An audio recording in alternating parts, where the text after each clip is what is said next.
Ladies and gentlemen, the Vacuuminator.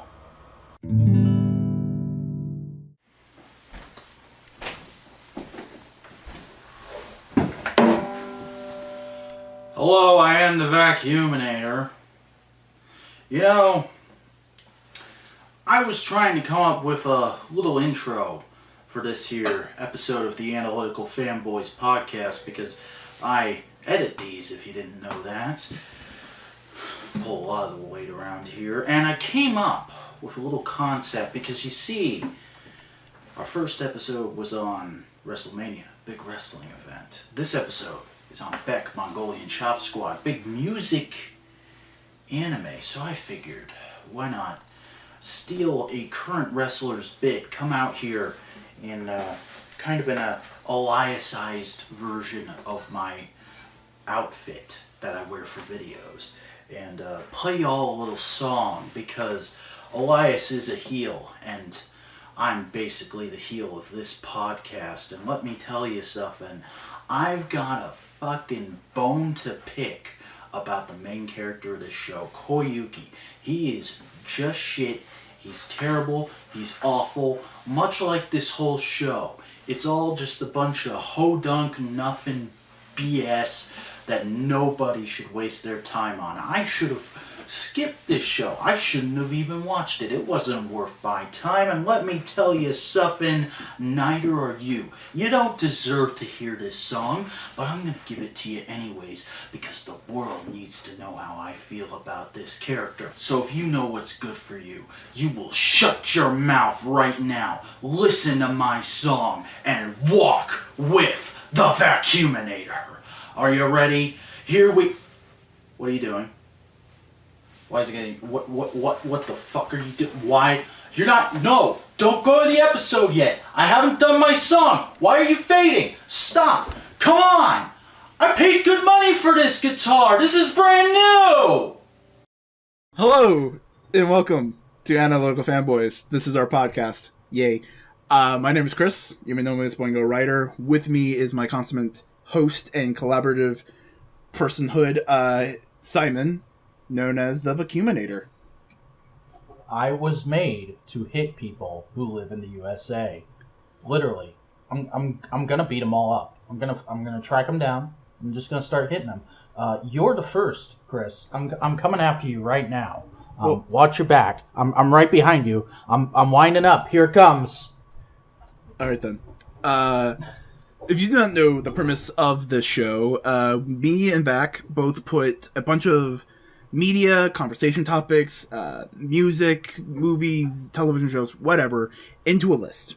We then put that list through a random number generator, and we get the topic for the next episode, and we view the episode, thingamajig, whatever, and talk about it. Just what our thoughts, opinions, beliefs, and things are of the given thing. This episode is the anime called Beck, Mongolian Chop Squad.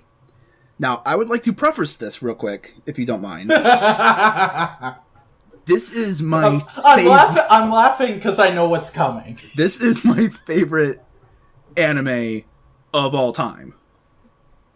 Like, no joke. Oh no! I didn't know it was. I knew you liked it. I didn't know it was that. Oh, this is my. Oh no! Oh, this is my favorite of all time. Like, number one. It has been number one since I was about 17. I'm 24 right now. Oh no! Yeah, now you understand why I was a little bit kind of like, dude. All right, well, because just get this over with and roll up my sleeves. Okay, here it comes. Oh god. So, Rip the band-aid. Let me just say this. I do not hate this show. Okay, good. I don't like it. I think it's kind of mediocre. I gave it a 6 on my anime list when I finished it. There's things to like about it. The first half is almost entirely insufferable. And I don't like the main character at all. Alright, I love the entirety of it all. The first half is very, very relatable to me, and I see myself in the main character to such an incredible degree that he is partially the reason why if I ever get a Fender Telecaster, it is going to be a blonde one. So, see, I would like to... do you want to just dive into why I don't like him? I know exactly why you fucking don't like him. I know why.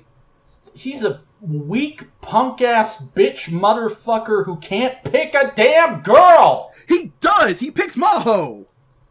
Yeah, at the last fucking second, he spends the whole episode waffling and wavering on whether or not he should go after her, and I'm like, she is right there. She clearly likes you. Just ask her out! But, dude, I can go into this. I could understand that shit. I could understand it if this was one of those shows where the main character's like really committed to his art to the point where he doesn't want to get in a relationship because he thinks it might screw with his art. Hell, I am a person like that. But they never bring anything up like that up. He's just constantly awkward around her for no reason other than girls. Well, okay, I would like to preface this. They ended the relationship is not complete in the anime. In the manga... Oh god, this is one of those shows? Oh yeah, it's a read the manga anime. It is. In the manga... Why is it your favorite then? I can't stand anime that are like that. Okay, but in the manga... I'm just gonna finish the sentence. In the manga, he basically travels halfway through England looking for her, basically to say, I love you, I want to be with you. Well, that's all well and good for the manga, but that's not in the fucking show. In the fucking show, he just randomly grows a pair in the last few episodes and then kisses her after he does his big performance. Yeah. But there's if also it's good in the manga, then great, I'll go read the manga. But I'm judging this show just as this show that I just watched for the first time. I am not trying to excuse the anime for this. I am just trying to give you more context why I am a little bit more accepting of it. Okay, fair enough. I'm not trying to excuse it. It is a little waffly as a general thing, but also because I have seen the complete story on more than one occasion, because okay, information. I have watched this anime. This is my 5th watch through. And I have read the manga after 3 of those previous watch throughs. Okay, so what I'm really getting from this is you should have just suggested the manga on the list. We shouldn't have watched the anime, we should have read the manga. The manga is 300 chapters, and that's not good for an ongoing podcast. Then put down the first volume like I do with comics most of the time, and after we do the first volume, add the second volume to the list. But I also really enjoy the anime. What the fuck?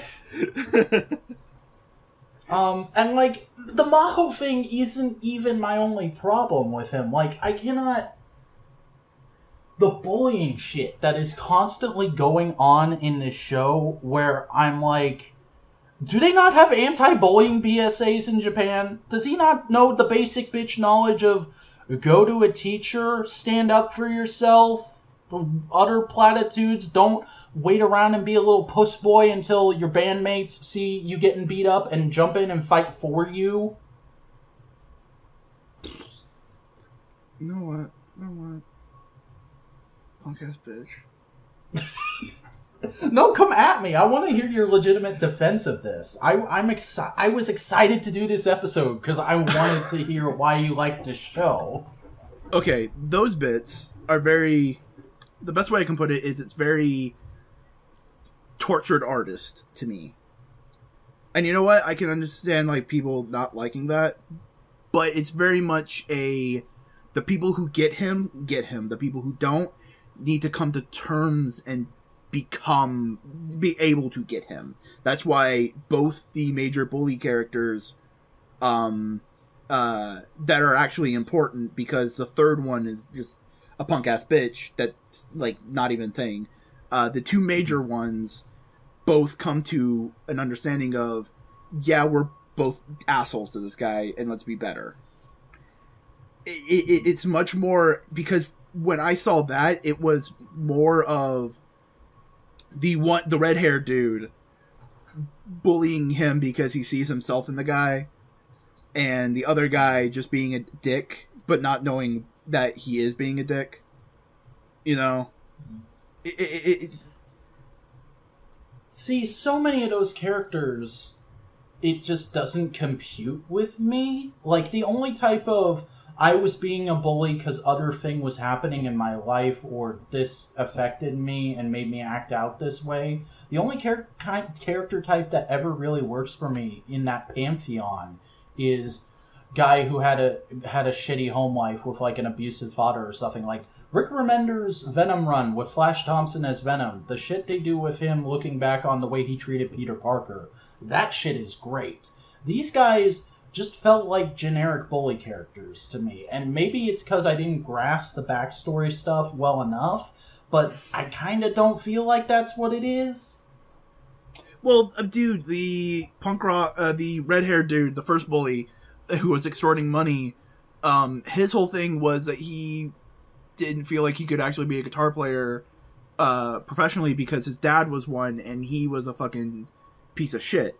So he was like fucking angsty about that, and he saw Koyuki, bright-eyed, innocent, wanting to play guitar, and just going like, "This fucking punk-ass bitch, fuck you.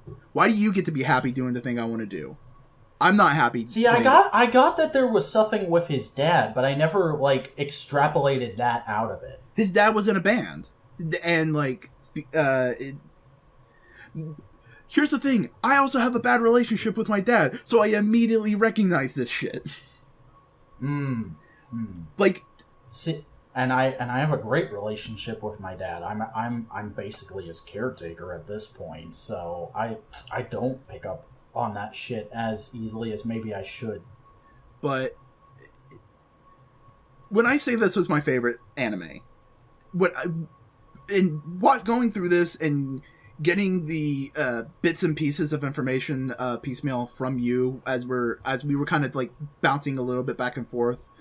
I was very tight-lipped. I'm just gonna say that for the audience. I was extremely tight-lipped about how I felt about this show. Yeah. I wanted to come out here and be like, and you be like, "So what'd you think? It fucking sucked," and then just break out into an argument.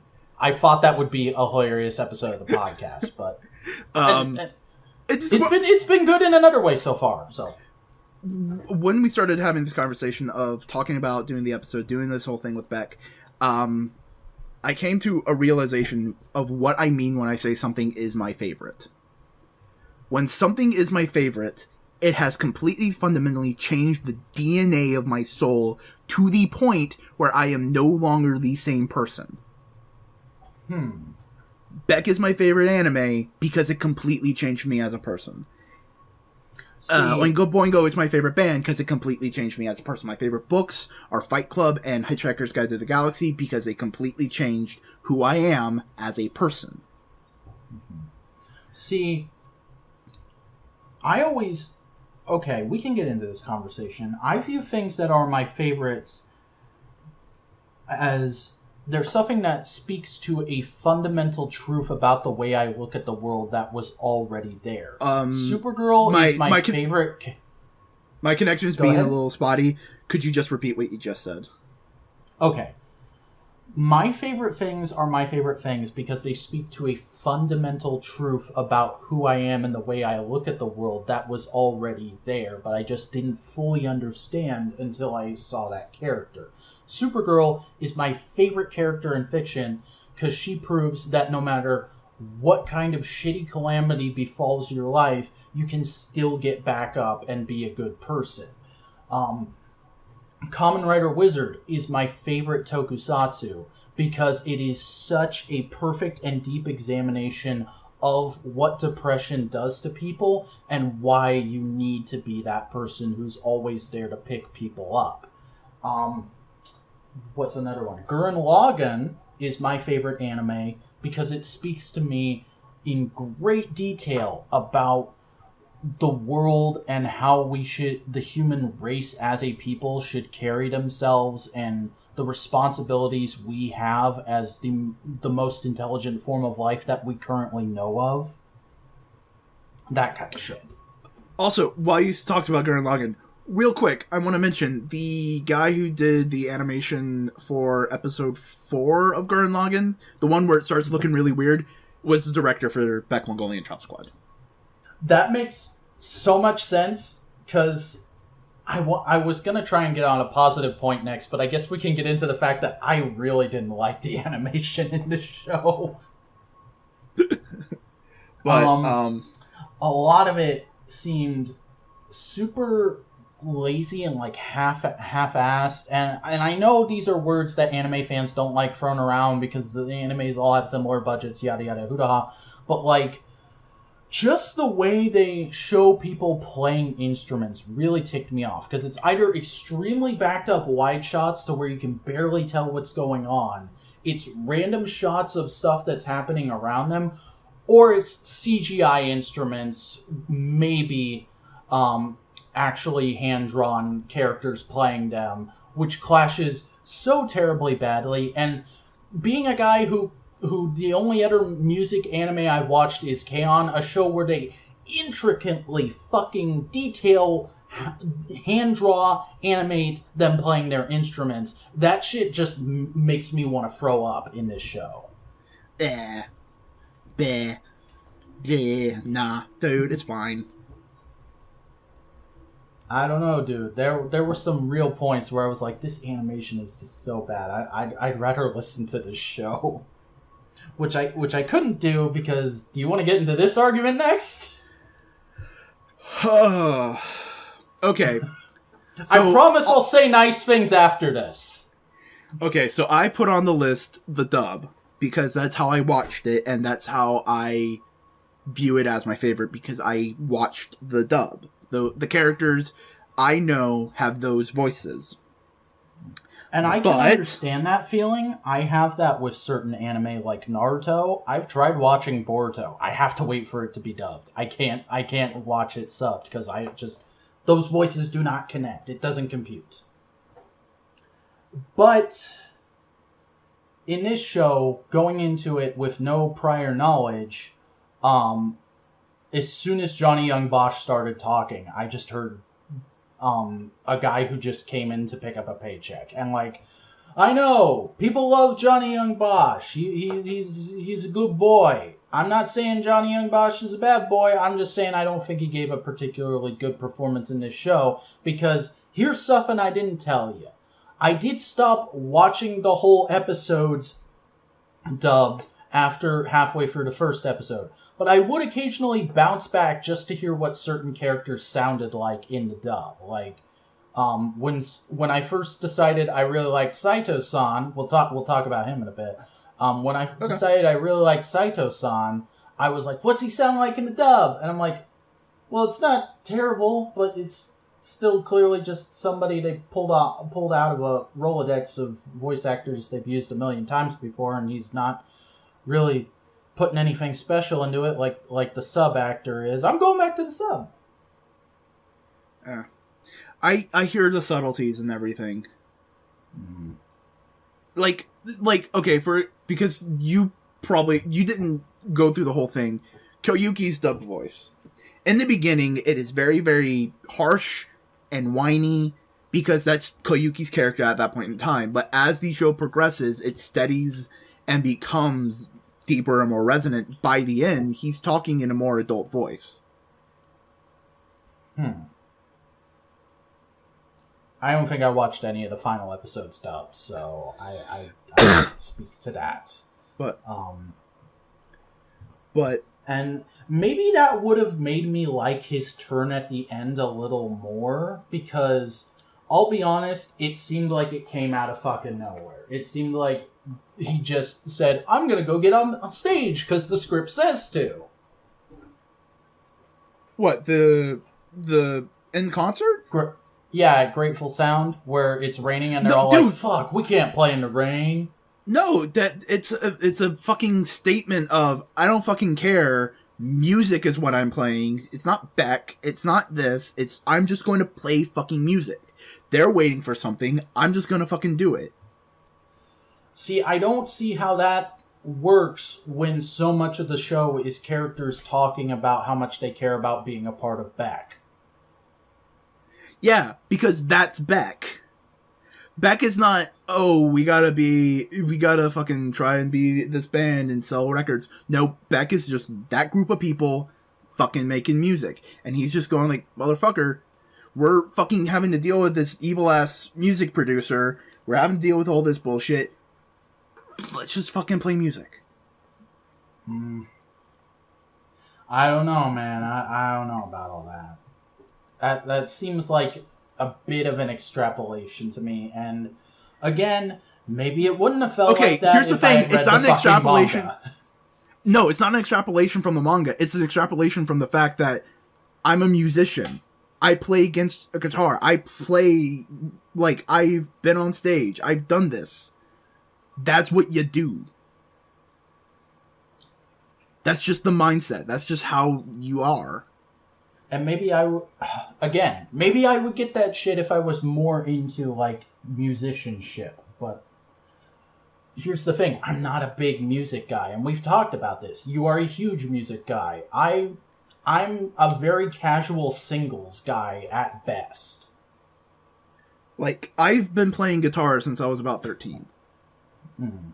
I was in a band at 14 till about, like, 17. This kind of environment is my whole thing. Like, for an example, the whole scene, that whole little bit when Koyuki was working his ass off and just staring at that Telecaster, just going like, oh man, I can't wait to play that. I can't wait to have that. I've been through that. I've literally been through that moment. I walked through a guitar store and I saw a green Washburn Idol, which I have. It's in my room right now. I saw that and I just like immediately walked toward it and just stared at it for like a good minute. Like, and see, I've had similar experiences, but never with like an instrument or a tool. I've always felt that with like a trade of a comic series I've heard is really good, or like a tokusatsu toy from a show I'm watching currently. But I've never, I just don't get the musician thing is the thing. And like I'll tell you this story. When I was 10 or 11 and I was living in Alabama, I had this friend who was like the same exact age as me and was super into the fact that he played guitar. And he was starting a band, and he asked me if I wanted to be a part of it because my family had a few instruments laying around the house. And I literally said to him, it doesn't sound like my kind of thing. I know what that is like through watching TV shows, and it doesn't really seem like something I'd be into. Yeah, see, oh man, music is just a big part of who I am, and I was already big into music when I watched this anime the first time, and this was just very much of like, oh, this is speaking to me.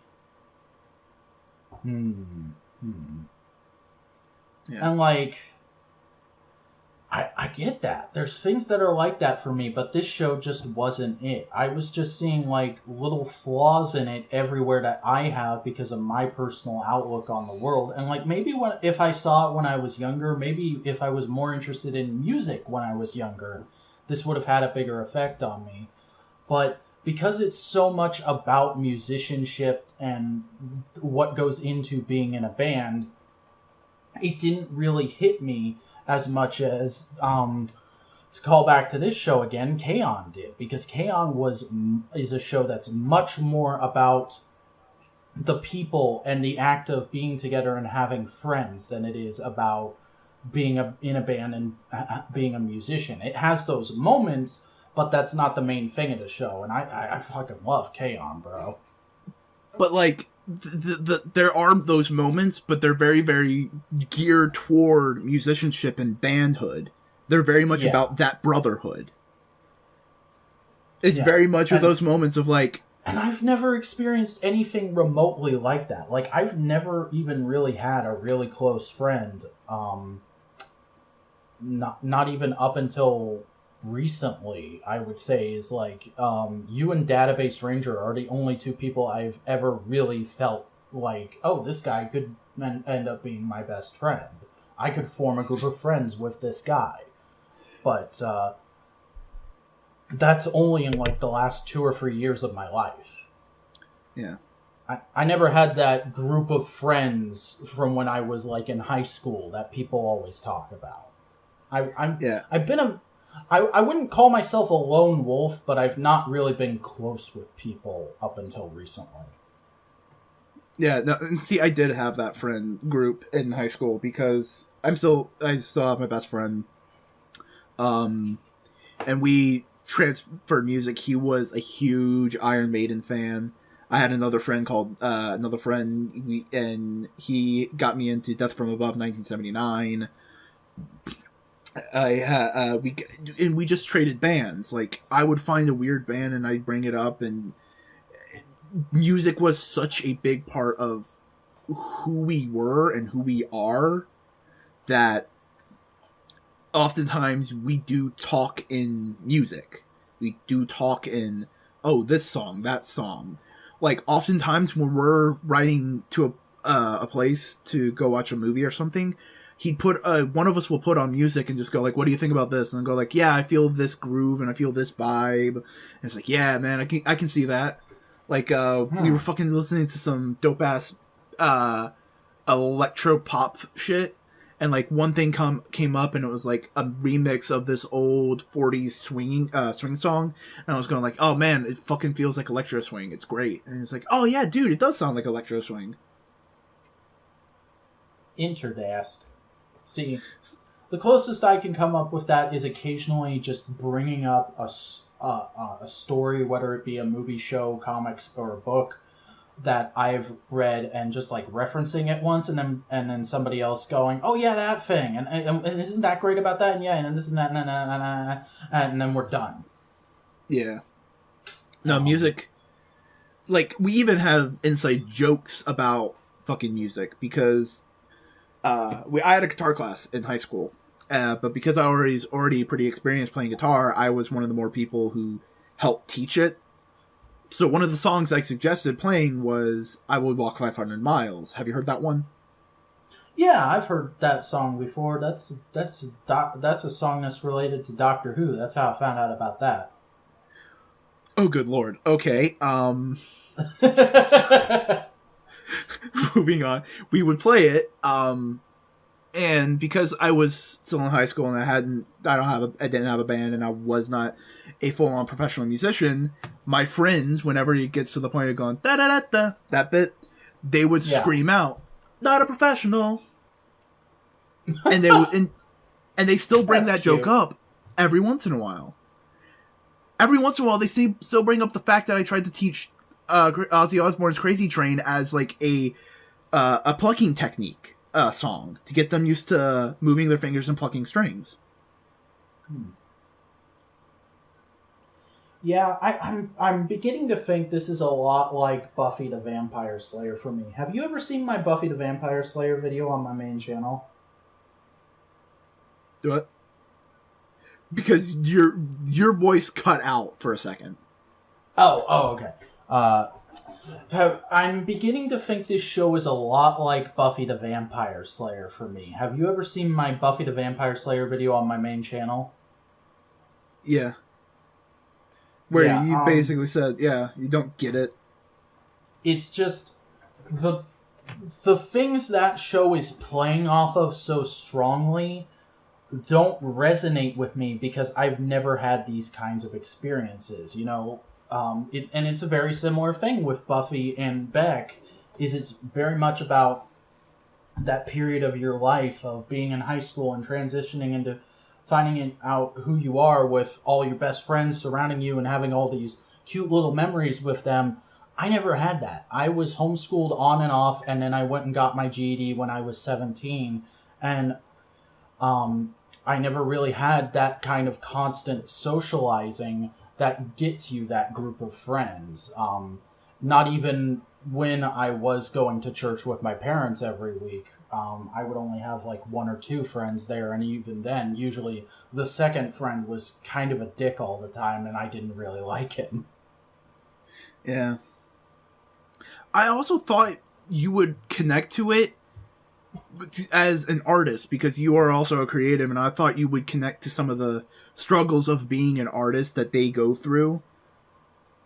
Because you could... I kind of started to do that when he writes his first song. That was an okay little bit there where he was trying to figure out how to do something that wasn't too derivative and sounded good and like it was from him, because that's shit I struggle with every fucking time I sit down to write a video. Like, I'm sure people can see all the little things I take from other creators, and thanks to Megaforce Sucks, I now try to wear that shit on my sleeve.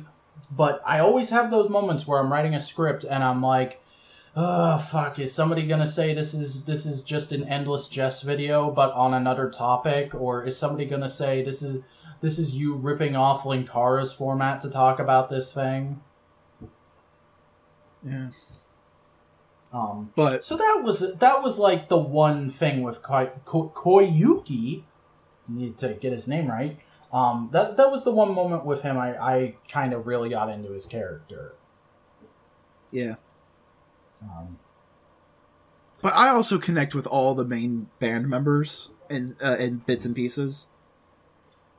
Like, there's a part of me that wants to perform like Chiba. Yeah, Chiba's fun whenever he's on stage. I was real waffly with him, because like there's a lot of side characters in this show I really liked, and was constantly going, why isn't the whole show about this character? Chiba was one where I was waffling on him a lot, because there were moments where I was like, he's funny, and there was moments where I was like, he's kind of just a dick. No specific ones are coming to mind right now. But I'll tell you who was best boy of this show.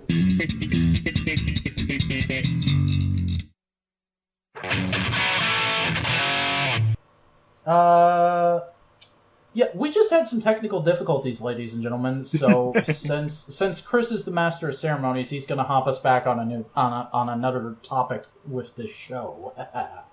All right.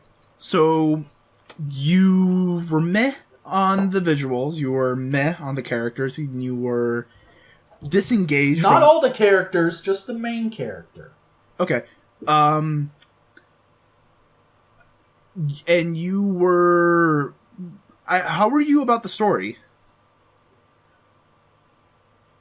Like the general... Well, what part of the story? Because there's like 3 different stories going on in this show. There's Koyuki's journey. There's his romance with Maho. There's the shit going down with Ryusuke in the background the whole time. There's something else. I forget what the other thing is. The formation of Beck. Yeah, there's that. That is a thing that happens in this show. Blue Am, the whole rivalry with them. The J-pop band. that shit was great. Like, one of my favorite moments in this whole show was just that thing where when they're filming for the movie, and first of all, the bit backstage where Dying Breed's manager is explaining Belam to them, and he goes, Belam! It means beautiful spirit in French. And then he sees the camera and he's like, Bagarov, hit the road. I'm not sure if that's the same in the English dub, but no, he's a hilarious. Sleazy New Yorker type in the English dub. He is played as that too, but like, I don't think the Japanese voice actor knew what the accent he was supposed to be going for was. So he just went for, like, kind of goofy New Yorker accent. And it was hilarious. Well, and then when they have him on stage, because they said earlier in that scene, if he's good at the rehearsal, we might let him play. And then he comes on stage, and the one guy's just holding the guitar and it's on fire. And he's like, hey, you sucked at the rehearsal. That was awesome. Oh yeah, fucking Dying Breed's great. I was I was like, these guys are the best boys. I want a whole show about them just fucking with other bands like this. Did you notice that the guitar player was kind of inspired by Kurt Cobain? I did. I can kind of see that with his character design. I didn't pick up on it during the show, but I can see it now that you bring it up. Yeah. We can go into a spoiler a little bit later, and it'll really set the alarm for that. But just any of the stories. How did you feel about just any of them? I really liked Ryusuke's stuff. It took me a couple episodes to warm up to him, but he did eventually become best boy. His whole thing about having been a deadbeat in America at one point and stolen this super famous guitar. Oh yeah. And just playing it because fuck it. And having this whole Breaking Bad-esque story going on in the background, which totally doesn't fit with the rest of the show. I think. Dude, it totally does, because that's just old school blues storytelling. Which is just rock and roll, man. But I don't know. It felt a little out of place at first. Eventually, by the time we get to the Grateful Sound stuff, and the part where he's fucking kidnapped, and he gets out of being shot by playing guitar with an old guy, it's so good. That was some of the best stuff in the show. You know that guitar is based on a real guitar, right? I had a feeling. I don't, like I said, I don't know my musical stuff, so... There was a blues singer down in Louisiana, where most good blues singers come from. I don't remember the exact story, but it was named after a woman, and in real life it's called Lucille, if I remember right. That's what do they call it in the English dub? Because that's what they call it in the Japanese dub. They called it Prudence. Huh. I wonder why they changed that in the dub. Because it is copyrighted. The dude's still alive. Oh, okay. Yeah. But yeah. So yeah, Ryusuke was good. I liked him. It felt a little weird where in that montage at the end about the America stuff, they're like, yeah, we joined up with Ryusuke at this one point. I'm like, what? I thought he was gone. How'd you get him back? Yeah, no, here's the thing. That whole montage slideshow, that's an entire another arc in the manga. I thought as much. See, here's the thing. I was hoping it wasn't, because like I said, I hate these kinds of shows, but I was really suspecting it was there's much more to it in the manga show, because when I first searched for this show, I think that might even be in when we brought this up as the topic of the next episode back in episode 1 of our podcast. I think there was a moment when I was Googling it and I saw season 2. Is this a 2-season show? And you were like, no, people just want a second season. And I was like, oh boy, I wonder why. Yeah. And then I got to that montage and I was like, well, this should have just been the show. With that intro where they're showing all that cool American iconography and the characters in it, and the fucking theme song is I Was Made to Hit in the USA. I'm like, okay, the first half of this show should have been them leading up to them getting their big break, and then the second half should have been them on this tour. I would have enjoyed that much more, I think. I can understand that, because you didn't like a lot of the character fluff, which I really engaged with, because I see I feel you, man, I feel you. Because he was going through a lot of just inadequacy in trying to learn an instrument, which any musician goes through when they're trying to learn. So let's see. Ryusuke is the best boy for you. He is the best boy. Saito is my fucking father. Alright? I love that man. I want him to come and take me away and raise me to be a stronger person like he is. The whole show, every time he showed up and was just this amazing badass with this Achilles heel of a crippling porn addiction, I was like, I love this man. I want a show about him. Somebody give him his own story. He has his own story. He falls in love with the music teacher. Yeah, but that's like the whole that by that point in the show, he's like way more in the background, and I'm like, I want to watch this anime. I'm like, this is like Ore Monogatari, but about like a character with actual like really energetic personality, and that sounds awesome to me. Not that Ore Monogatari is bad. I've heard great things. Do you want me to put it on the list? Because that's one of my favorite shoujo romances. I have wanted to see it for a very long time, so I would not be offended if it came up. All right, cool.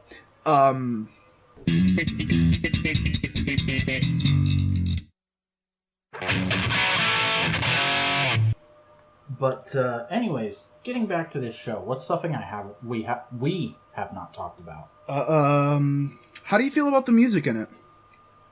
I like most of the songs. Okay. There was rarely one that I was like, oh, this is just bad music. None of them really like stuck out to me as like, this is a song I will track down to and listen to tons of times, but they all felt fairly appropriate for when they were used.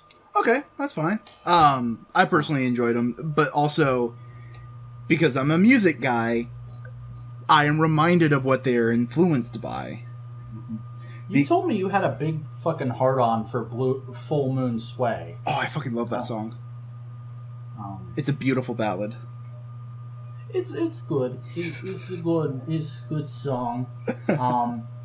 I liked the early moments when they were singing it. I was like, "Oh, what are you getting at here?" And then the payoff was, well, one of the payoffs with that song. One of the other moments later in that song was that moment where there's that misunderstanding at the swimming pool. Oh yeah. That shit pissed me the fuck off. I was like, you are just dragging this out. You are blatantly dragging this out. Oh yeah. They are. I make no... like, here's the thing. I love this show. This is one of my favorite shows. I'm not going to make it that excuse. That is dragging it out. So much of the relationship stuff just felt like dragging it out for the sake of having a moment at the end of the show where the two characters get together. And I'm like, you know what would be more interesting? Having the two characters get together early in the show and then make their relationship and that conflicting with the band a big part of the show. You're gonna hate this. That's a part of the manga. I totally understand it. Because, a little bit of spoilers, eventually they do tour America, they come back and do another Grateful Sound, and eventually they get to do this huge, very important music festival in England. And all the while, Maho's studying film in London. And she's been away for a little bit, and Koyuki's a little bit depressed about it. And he kind of comes to terms with, like, you know what, I haven't been upfront about what I want with her. They've basically been, like, on and off again, flirty boyfriend-girlfriend-esque things, but it's never, like, concrete. They never just go, like, no, I just want to fuck you. They never, like, immediately just say that. Because Koyuki has things he has to get through to get to that point. There were so many moments in the show where I was like, you should literally just say that. She's lying in your bed right now. She's on top of you right now. Just say it. Yeah. But here's the thing. He's a neurotic musician, and I get that. So, this sounds like it's actually a pretty good manga. Is it by the same name? Yeah, it's just Beck. You can find it. The dude's on Amazon it. It does not finish in English because it was published at the tail end of Tokyo Pop. Whoa, fuck me sideways. Yeah. So you have to sail the 7 seas to read the whole thing. And I mean, I would do that, but like, that's hard. That's hard, man. I can get that. I understand. I feel you. I feel you feeling me. If you told me, like, yeah, the first volume is on Amazon for $10, I'd buy it with my next paycheck and see what I think. It is. That is a thing. But, like, that it also completes. It's not finished. Also, the rights are up in the air right now for the manga. Really? Tell me about that. What do you mean? I thought you meant there was like the rights for all of this are up in the Yeah, the manga, the manga English license is up in the air. The anime is still firmly within Funimation, I believe. Okay. Doesn't Funimation have a manga division? Nope, but they work heavily with Viz. Okay, then hey Viz, maybe you should pick that shit up. I would at least try it. Yeah, and also a lot of that stuff because it's a manga and it's much more of a direct, slow burn. It feels a lot more organically paced. Is the best way I can put it. It feels well paced to me in the anime, but it feels more like this is real life pace, not this is a story pace. But so that's something I was expecting going into this podcast, was for you to throw out the defense that, well, this character has these weird flaws, but it's more realistic that way. And my whole thing was going to be, I get that people like that in some things, but I don't. I'm here for a story. Tell me a story. I don't want to see a documentary. If I wanted to see a documentary, I'd go watch a documentary, and even documentaries try to tell a story. But even, here's the thing, all the character flaws, I understand and I relate to. I think if you relate to a character flaw, it's 10 times more acceptable. Because I relate to Koyuki's ho-hum attitude, because I was bullied in elementary school, and I put up with it a lot. I just got ragged on in fucking middle and high school. And I just you don't do anything about it, because you just go fuck it, whatever. A lot of times. So that's kind of Koyuki's mindset, was just fuck whatever, I just want to get this done with, I don't care, fuck off. In a much more Koyuki tone, you know what I mean? Yeah, and I can get you reading it into that, but to me it just came off as him being a passive non-character in those scenes. And I just read it as just someone just going fuck whatever. And that's why having the band come and save him is important to me, because it's the band coming in and helping Koyuki become more than what he was. To not accept that. The band coming to save him was less, hey, we're going to beat up your bully for you, and more, hey, you have friends. They're with you. We're behind you. You don't have to deal with this shit. That's why the third bully isn't as important, and why Koyuki directly blows him off in that time, and just goes yeah, dude, I'm not fucking selling your tickets. Fuck off. That's why that bully's there. Because Chiba is there making him more confident. He has friends. He has a much more impactful life now. And see, even that moment I kind of had a problem with, because I was well, if you were going to do that, why not just tell him that from the outset? Just say exactly what you said. I'm not going to sell your tickets, fuck off.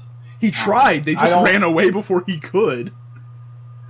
Okay, maybe I don't remember that scene so well. I just finished watching it, so it's a little bit more fresh in my mind. Yeah, you had to watch... How many episodes did you watch just before we recorded? Today? 13 to 26. Wow, okay. Yeah. A half of the show. Shit, man. So it's very fresh in my mind. Okay. Is there anything else you really want to hit on? Because nothing's coming to me at the moment. Maybe a little bit of the influences of the band and some of the characters. Okay. And talk about that spoiler, about Kurt Cobain spoiler, a little bit more in detail. But the main band, Beck, is heavily based off of a mix of two bands, which is Rage Against the Machine and Red Hot Chili Peppers. I know those names. I've never really gotten into the actual bands, though. Rage Against the Machines is kind of a funk metal band. with a rap lead singer. You may have heard "Killing in the Name of." Not ringing a bell. Killing in the name of. Sorry. Yeah, okay, it's fine. I may put Rage Against the Machine on the list then. I might just need to get a shirt that just says "Music Pleb." And Red Hot Chili Peppers, which you probably have heard something of theirs. I've heard the PCP guys talk about them a lot, but I've never actually listened to any of their music. They're just like pure funk punk. They were kind of like a diehard indie, like indie darling band in the 80s, and then the 90s they just became worldwide phenomenon. With mainly their song "Give It Away." But those are the two major influences with the band, and you can really see it with some of the character designs because the bass player plays Tyra? Yeah. Taiga plays bass without a shirt, which is what Flea does. And Chiba looks like the lead singer of Rage Against the Machine. Even though the lead singer of Rage Against the Machine is Mexican-American. Yeah, I thought Tyra looked a little... Or, not Tyra, Chiba looked a little weird for a Japanese guy. I was like... Yeah, he's You sure you're a native? You sure you're a native? Yeah, he's based off a Mexican dude named De La Roche. But that's a lot of the influences there. And a lot of the more overt influences are, like I said, more overt. Like, Oh, you know what was fucking hilarious to me when I first started watching the show? What? The main character in the dub is voiced by Johnny Young Bosch, aka Adam from Power Rangers.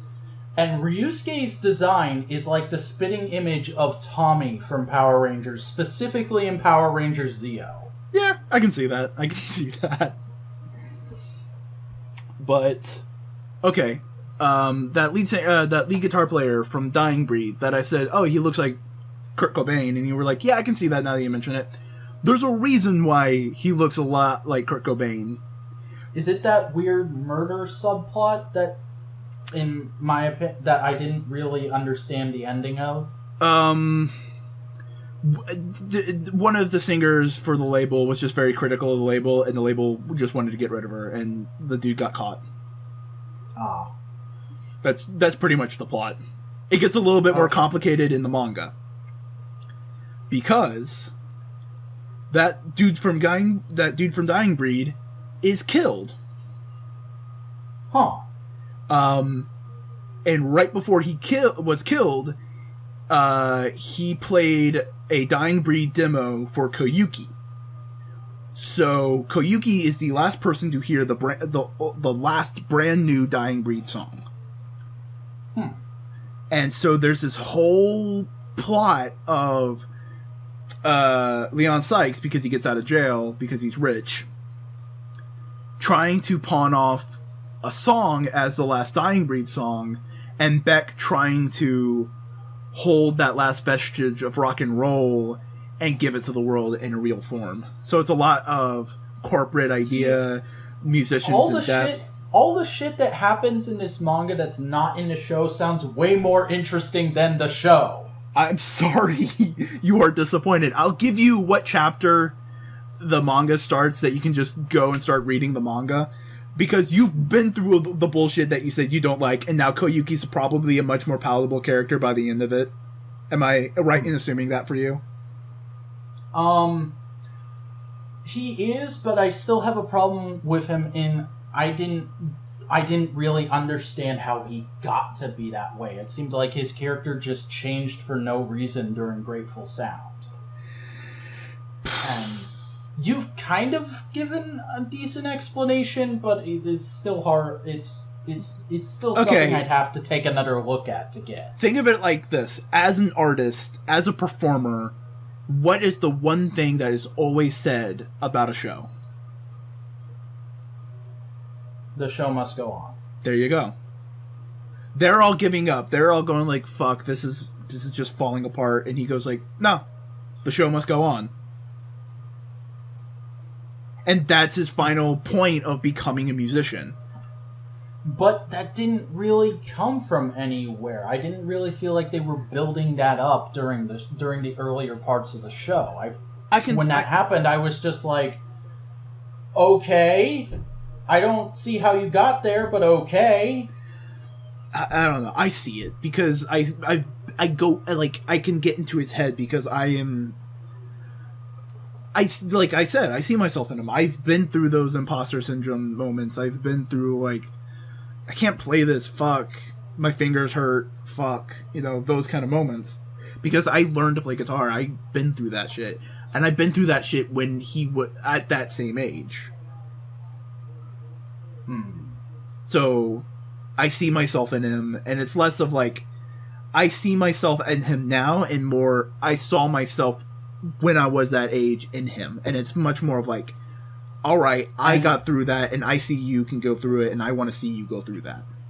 And would you say now it's more of like a nostalgic looking back on that period of your life thing? On that specific character in this specific moment, yes. When I first watched it, it was much more of like, oh man, I relate. This is 1-to-1. And now it's much more of like, oh man, that was who I was, and I see the story go forward, and I see myself going forward, and now it's much more of like seeing that growth and going like, oh man, and feeling that pain whenever he like breaks the guitar the first time, and it's like, oh shit, oh man, I remember, fuck. See, that's kind of like what I have with Kamen Rider Wizard, because that was my first tokusatsu that I watched week to week, and it came at a time when I was feeling very lost in my life, and like I didn't really know what I was supposed to do next. And like about halfway through that show, I forget what moment in the show it was, but there was like a point where Haruto got new resolve. Haruto, the main character, Kamen Rider Wizard, and it was at the same time my mom and I kind of made the decision that I was going to go and get my GED. And now I look back on that and I see, even though it is so blaringly obvious, which is something I never shy away from admitting about that show, the depression metaphor really resonates from me, because it's like, yeah, this show is about pulling people out of depression, and it kind of helped me get out of a depressing part of my life. Yeah. Kamen Rider Wizard podcast, coming never. Because that's 50 fucking episodes. Yeah, it's 52 episodes, because they needed to wait for Gaim to be done, so they did a crossover with Decade. God. Fucking those fucking year-long shows. But, like, now going through this time, I've related 10 times much more with Ryusuke. Huh. As an artist going like, you know what, fuck the world, fuck you, I'ma do my own shit, fuck you. I know what I want to do, I'ma gonna do it. I related 10 times much more with Ryusuke this go through.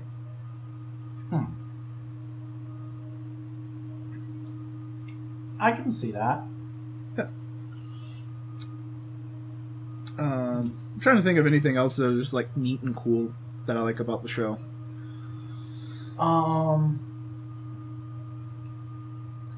Oh, you want to talk about the one thing I'm a little weirded out about the show? It's my favorite show of all time. This is the one thing I'm going to give you that I would change. His fucking his best friend in the first half of the show, who looks like a 40-year-old man. Oh, that guy! I had a whole rant about that guy written. I completely forgot about him since I finished the show, but yeah, that's worst guy right there. Don't worry, the manga forgot about him too. he oh my god, he's just like generic anime best friend character in the first show who has a weird obsession with photographing women doing sports. And I'm like, who would be friends with this guy? who would ever hang out with this 40-year-old looking pervert jackass who's not even remotely trying to hide it? Like, I would give this guy the silent treatment if he was ever in any kind of social setting with me. You want to know what the sad thing is? I relate to Hoyuki having to fucking hang out with that motherfucker. Oh my god! Because in high school, I was the weirdo. I was one of the weirdos because, you know what? Unless you're fucking hot and ripped, playing guitar just makes you a weirdo. You're not cool. You're just like, oh, you're the weirdo who plays guitar. Okay? So I hung out with, no joke, the fucking anime club people, which... Oh, you poor man. Which... You poor man. One of them, nowhere near Halloween, I think it was fucking May, or March, it was March probably, came to school in full Alphonse Elric cosplay and ate lunch in character. God. Oh my god! Another one of this group of people was a fucking furry, which nothing against furries, I'm just bringing it up. That's a point in the weird part. Okay. Elric Alfonso guy is the real savior of humanity. We need more people like that, gentlemen. I want to shake his hand. It was a girl. Oh, I want to shake her hand. But the guy came to school in a beige trench coat. Because, that's never something that you look back on with shame. And he was fucking albino.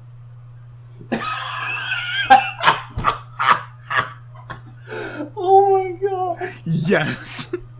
These were the people I had to hang out with in high school. You poor man. You poor misunderstood genius. There was also, but there were more normal people. These were the people that I had to eat lunch with because none of the others were there. So it was like, do I want to be entertained or by myself? Entertained. I can see that. So there's that.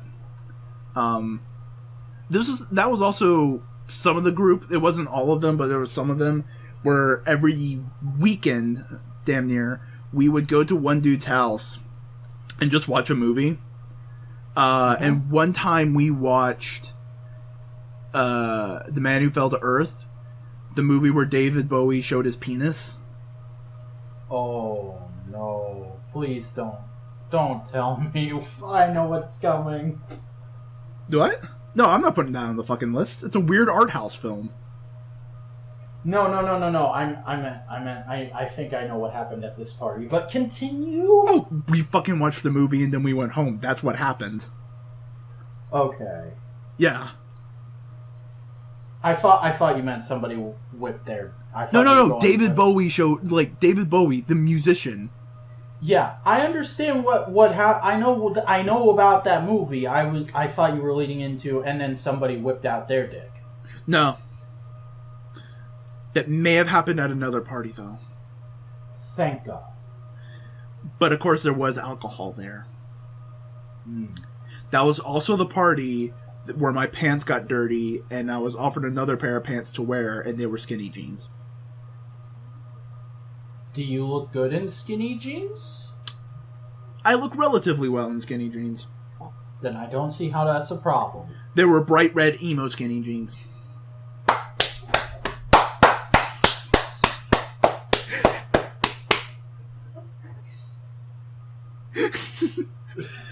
I am revealing so much about myself this podcast. This has been such a wonderful podcast episode. Oh my god. So yeah, people have now found out that I relate to a whiny ass protagonist. You relate to a weak punk ass bitch motherfucker. He becomes a much better punk ass bitch motherfucker later on. That is true. Oh man, no. But this watch through, looking at it with a much more critical eye and not just like, oh man, yeah, Beck, has made me at least partially rethink, not it being my favorite, not it me enjoying it, not anything like that, but more why I enjoy it, how I enjoy it. And I thank you for that. I thank you for starting this podcast so I could go through this journey of figuring out this one little bit of me that I just took for granted.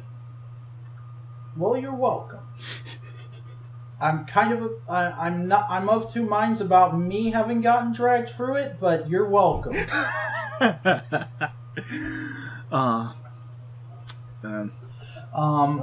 So, but like, but genuinely, when you said you were switching from the dub to the sub, like, that's when it clicked for me of starting to look at it like this, because I was honestly almost irrationally angry at you. It's like, motherfucker, that's not what I said. Oh, I could tell. Like, it's the dub. I was like, he's gonna come out and start verbally assaulting me. I need to be ready for this. Like, I even had this whole joke about saying, like, oh, we were supposed to watch Beck Mongolian Chop Squad, which I did, but you just watched Beck, because it's Beck Mongolian Chop Squad in America. Well, it's got the same title card in the dub and the sub. I know, it was more making a joke. I understand. Yeah. How do you feel about that whole band name subplot? Just quick. I don't care. It was okay. It just, like, it was good to get an explanation for why that was the subtitle of the show, but it also felt kind of random in the moment when he takes out the CD and it's Mongolian Chop Squad. And I didn't get until like 2 or 3 episodes later that, like, oh, he was more upset because the guitars on the album art. Yeah. Like, I thought he was upset about the name, and I'm like, oh, that's where that comes from. Okay. Is there going to be, like, a legal battle or something? No, they're going to move on. All right. Well, I mean, that's the thing that a lot of foreign bands have to deal with when they're coming to America. I didn't really know that. There's a band called Ghost, and they're from Sweden. They're, like, a cool-ass motherfucking... The best way to describe it is it's Black Sabbath playing Scooby-Doo songs about Satan. Okay. Yeah, and since there was already a band called Ghost in America, they had to rename themselves Ghost BC until they could get the whole legal situation figured out. Now they're just Ghost. Huh. So it's like Broken versus Woken Matt Hardy. Yeah, but for bands. Which, by the way, is now a match I want. I want a Matt Hardy impersonator to come in and be Broken Matt Hardy fighting. No. It's just Matt Hardy in the ring by himself, fighting himself. Yes! Oh my god. WrestleMania 35 is going to be great, you guys. Just wait. Yeah, Brock Lesnar's still the fucking champion and never doing anything. Oh my god.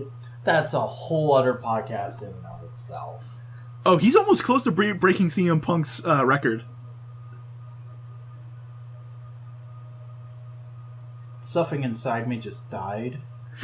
And a lot of people are theorizing that the only reason Brock Lesnar still has the belt is just so he can break the record.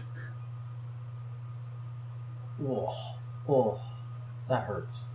That thought hurts. So should we talk about the questions thing? What questions thing? We forgot to introduce the questions thing last episode, so we need to do that now. Sure. Basically, people, we have an email address. It's in the description of this video. If you email us, we will start reading off questions from the audience, either about the topic of the previous episode, or just about something about ourselves, or our opinions on something random, or even the topic of the next episode. So letters to the editor. You'll know that. Yeah, letters to the editor. And we'll do like 2 or 3 an episode from now on, assuming we get 2 or 3 an episode, because we still need an audience. We're still working on that. Yeah. I don't know. We'll see what that Infinity War cast does for us. I think that's it. Should we select the next what the next topic is going to be now? Yeah, sure. Are you gonna do the screen share thing again? Yeah, I'm about to do that. Where is the button? There is the button. Button. Who's got the button? I am the button man with the button plan. Alrighty. Okay. You are doing we got a ton more stuff now because I've been putting stuff in the list. Yeah, you have more than doubled your number of suggestions. I've added like 1 or 2, but they're way down there. All right, boop, boop, boop, boop, boop. All right, you ready? Yeah, do it. 3, 2, 1. Spaceballs! Hey, I like that. Well, that'll be a good. We can do that relatively quick because it's just one movie. All right, cool. So yeah, next episode will be on Spaceballs. Spaceballs, the podcast. Yeah, exactly. And That's I totally forgot. That's the name of the next episode. Yes. That has to be it. And I totally forgot. I wasn't supposed to be hosting this time, so why don't you outro us, Chris? All right. Do we have a set intro? I don't think we did one last time. Just kind of thank you for watching. Be sure to tune in next time, kind of a thing. Well, you just said that, so. Hey! Thank you job. for watching Analytical Fanboys. I'm the Beck. I'm the guy. I'm Simeon. That's Chris. He's Boingo. He's a guy. And we talked about Beck, Mongolian Chop Squad. Next time we're going to be talking about Spaceballs. Please subscribe. Download on iTunes. I don't know if we have an iTunes download. We can figure that out. Probably not anytime soon. Yeah. Follow us on Twitter. I'm at the Vacuuminator. You're what are you? I'm Who at are you? Boingo Writer. And there's All probably right. there's going to be links in the descript. Yeah, look at that description and comment. And if you want to watch any of our videos, our links to our YouTube are also going to be in the description. I make video essays about things. He makes video essays about tokusatsu. Yeah, that happens. That happens. Are you fucking talking in Morse code now? Comment things. Send us questions in the email, and we'll read them next time. Maybe if they're good and we actually get some. And I said my name right. I said your name right. Yeah. Okay. Thank you for watching, Did you everyone. just inject 3 tons of caffeine?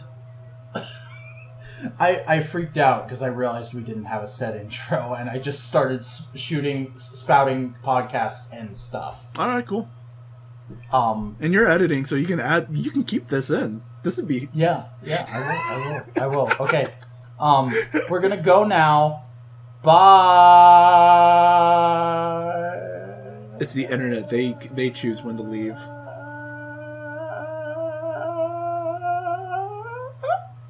Now we're